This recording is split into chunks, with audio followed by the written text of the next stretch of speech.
hello जय जगन्नाथ केमती अच्छंती समस्ते आ गोटे ब्लॉग को समस्त स्वागत तो आज थिला गोटे नॉर्मल डे किंतु ताको स्पेशल बनैबा पई मो जा तरफ गोटे फोन आसला कहला दीदी आज गोटे छोट पार्टी करबा बहुत दिन हैला किछि बाहर खाइबा खिया हेनी मु कहली ठीक अछि चल कोन आनी छ बोले मोगलाई पराठा ऑर्डर करती जोमेटो रु ठीक अछि खाइबा चल मोगलाई पराठा हमें जे देखिबा जेमति मु देई छी मोगलाई पराठा हूँ गोटे बेंगली स्ट्रीट फूड जोटा कि आमर पराठा जोटा इंडियन फ्लाट ब्रेड बोली इंग्लिश रे कहती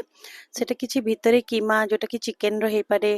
कि मटन रो हे पारे सेटा रैप हेथे आ अंडा भी तादरे दिया हेथे तो तार जदी ओरिजिन को हमें जिबा सेटा बेंगल सोबा माने हमर मुगल एम्पायर टाइप रो सेटा हमर तयारी हुए से माने फर्स्ट सेटा ओरिजिन थिला किंतु से माने कॉपी करथिले तुर्किश गोजले में कि यमन जदी गोटे देश अछि यमन तुर्की गोटे देश अछि तार गोटे गोजले में डिश अछि आ गोटे अछि यमन गोटे अछि तार मोत्ताबाक गोटे डिश अछि से माने भी सेमती गोटे रोटी माने बेस भितरे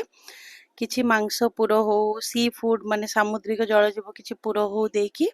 ताको बनांती आ सेते बेले से मानकर जो माने देश रु जो माने आसुथिले से माने जहांगीर मुगल एम्पायर जे जहांगीर थिले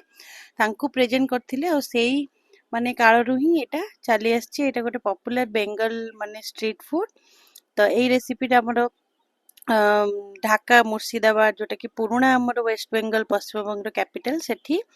रूरल इंडिया रे मध्य सेटा बना हुए आ मोस्ट ऑफ द माने फेमस डिश जो बांग्लादेशी मध्य रु एटा गोटे बहुत फेमस डिश आ जेहेतु ढाका रे हमर मुगल इन्फ्लुएंस टा बहुत अधिक थिला सेठी एटा बहुत खिया होथिला अनडिवाइडेड हमर इंडिया रो बेंगल प्रेसिडेंसी ब्रिटिश राज समय रे तो ये गोटे बहुत पॉपुलर स्ट्रीट फूड तो आमे पायल मोर जा आनी हम देखो खाई पूरा शेष भी कर सारूनी यहीटा खाई कोल्ड ड्रिंक न खाई केमती रही गोटे कोल्ड ड्रिंक ग्लास भी मिललानी से जल्दी जल्दी से मो छुआर ग्लास रे गोटे पीला मो बोतल रे ही पी देइथलु बहुत एंजॉय करथिलु मोगलाई पराठा कौन जानले तो एमती ब्लॉग देखा मो चैनल को लाइक शेयर सब्सक्राइब कर